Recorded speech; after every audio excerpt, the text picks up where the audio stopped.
mo lang siya dito. Kasi yung mga iba guys, hindi nila alam kung para saan tong eto dito sa bilog. Kasi para naman pag humahangin is mabango.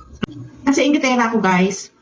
Kaya naman, meron ako nakikita nakaganito kapag ako'y nagbibiyahe, nakaganyan lang siya, yung alam mo yun, fresh siya at hindi siya pinagpapawisan kasi meron siyang dalang ganito. Samantalang ako ay pawis na pawis kasi nga wala akong ganitong mini electric fan. Kaya naman ang lola nyo, hindi siya nagpakabog. Kasi ngayon is 139 pesos lang siya, dati siyang 499 pesos. O diba? Taran, meron din siyang, ito yung patungan natin at saka rechargeable ito.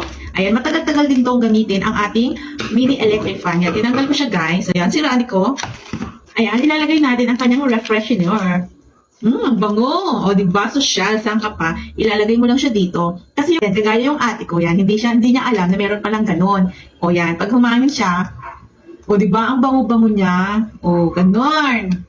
Mag-check out na kami dyan sa ating Yellow Baskets kasi 139 pesos lang ito. Sulit na sulit nyo na ang 139 nyo at hindi ka malagkit-lagkit dyan pag nagbibiyahe ka or kahit saan ka magpunta ay meron ka ng ganito.